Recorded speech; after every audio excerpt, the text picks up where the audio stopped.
Hello, and welcome to the next video of Biktá Sensei no Jogyo. I've been asked by different people to provide kind of like a backup activity or something you could do in case you run out of time. Because sometimes, you have everything planned, but then you realize you still have 5-10 minutes left of class and you're like, oh, what do I do?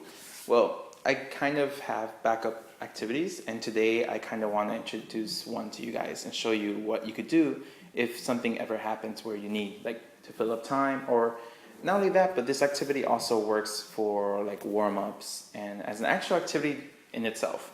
So this is something I use very often, and basically I teach kindergarten through 6th grade, but I think it also works for middle school, and you can also use it for high school. So it's a good activity that you could use whenever you need to fill up time. All you need is some type of cards, and usually these cards should be the cards of the vocabulary you have introduced during the class. So for kindergarten, I have animal cards, and just basically cat and like dog, pig, cow. Since I just want to focus on the name of the animals for kindergarten and the vocabulary basically, I will first give each kid a card.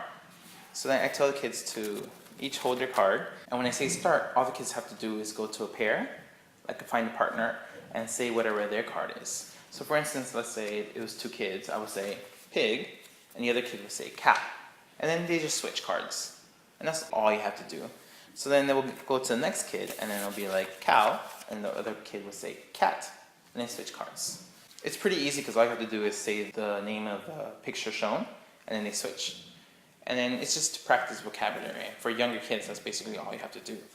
So to give the kids some kind of motivation or something to excite them, what I also do is after a certain amount of time, I tell the kids to stop and sit down, and then I pick one card. Let's say I pick pig, and whichever kid is holding pig gets to have a prize or wins or basically something. I usually provide stickers, so that's what I do, and it's basically like the lucky card time.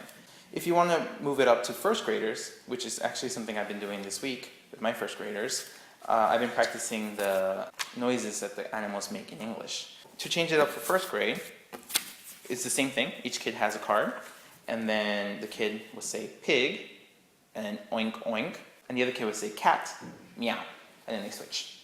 So it's the same thing, you just leveled it up a little bit, since I was mostly focusing on the animal noises. Or you could just do it where one kid says pig, and the other kid is supposed to say oink oink, and the other kid says cat, and the other kid is supposed to meow.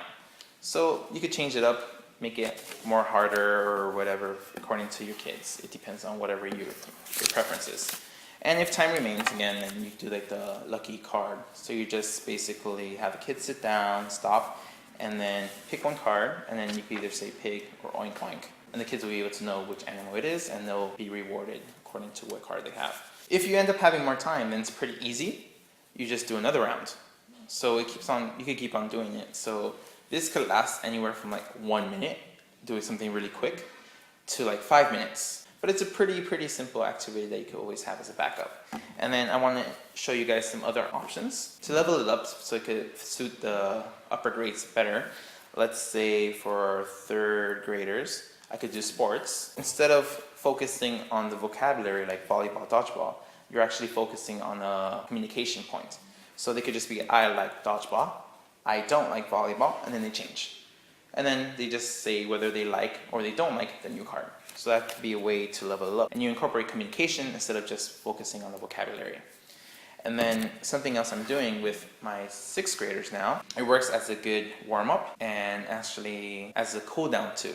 So something you do in the beginning and end of class when I have 5 extra minutes left over. I'm doing countries right now. So I have country magnets.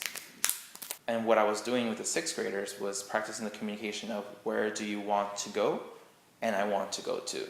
So same process, each kid has one flag, and then one kid will say where do you want to go, and they would have to say whatever flag they're holding, the country name. So I want to go to Spain, for example. Then they switch, and the other kid will say where do you want to go, and then they'll say I want to go to America, and then they change. And then once again, you do the lucky, in this situation, country card, and then you just reward whatever kid has the card.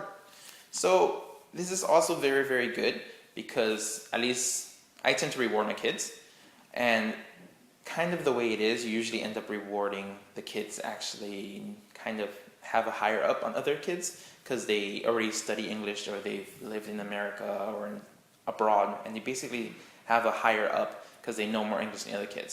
So obviously those kids tend to volunteer more, so they tend to get rewarded more. But in this situation, it's all based on luck. So basically any kid can win, so it's good because it gives every kid an opportunity. So yeah, that's something very easy and quick activity that I do, and hopefully you guys could like incorporate it in your teaching. If you guys have any quick activities that you guys do that you want me to like know of, please let me know. I'm always up for new activities. I have a couple of them, but I'm always up for something new. That way, keep it fresh and the kids entertained. Anyway, if you're interested in more videos, please hit that subscribe button wherever it is. I don't know. Hopefully you guys keep tuned to my vlog deal and stuff. So yeah, goodbye. See you and have a nice day. Thank you for watching.